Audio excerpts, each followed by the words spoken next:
I want to talk about something that many women experience but don't necessarily have the language for: the confusion around attention, wanting it, feeling guilty about it, and not knowing what kind of attention is actually safe. This isn't about vanity, or this isn't about blaming yourself.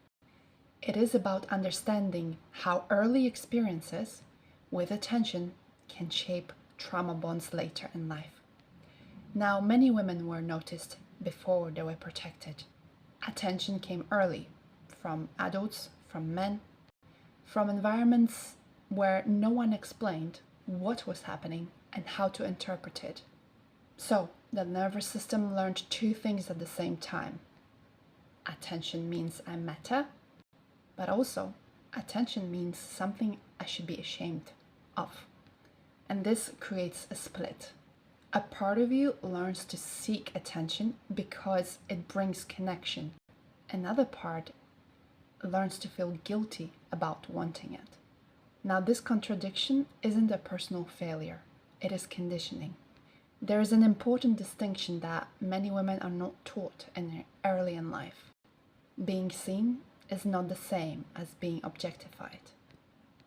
Objectification reduces you to a role of an image, a function, something that belongs to others. Being seen is being met as a full person, with boundaries, consent, and safety. The issue was never your beauty, your presence, or your energy. The issue was attention without attunement, attention without protection. Now, this early conditioning shows up later in trauma bonds because your nervous system learned that attention equals worth. So when someone fixates on you, gets obsessive, watches you closely, pursues you intensely, and needs you constantly, it can feel like love. You feel chosen. Even when that attention comes with anxiety, even when it comes with control, even when it costs you your peace or autonomy.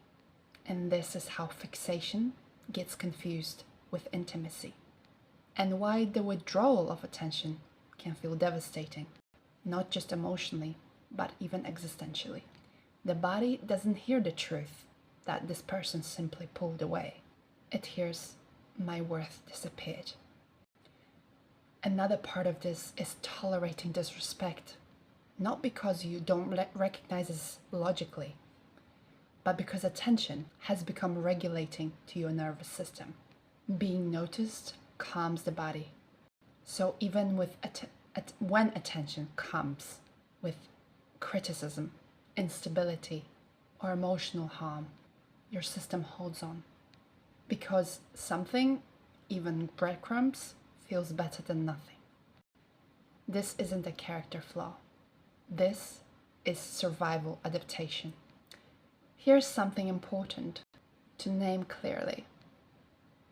There's nothing wrong with admiration and enjoying admiration. There's nothing wrong with wanting to be seen. Healing doesn't require for you to hide, to dull yourself, or reject your beauty. What healing is letting the attention to pass through you and not define you. You are allowed to receive appreciation without shrinking or pretending to be less. And you are allowed to walk away from attention that doesn't feel safe without feeling guilty. As healing happens, the nervous system recognizes something new. The difference between attention that feels grounding and attention that feels activating. One expands you, the other keeps you vigilant. Being chosen is not the same as being cherished. Being desired is not the same as being respected. If this resonated, you don't need to do anything with it right now. And understanding these patterns isn't about judging your younger self. It's about naming what happened to you, recognizing your nervous system pattern, and offering it a safer version. You're allowed to be seen. And your worth was never dependent on who noticed you. So, take good care of your heart. It's been through a lot.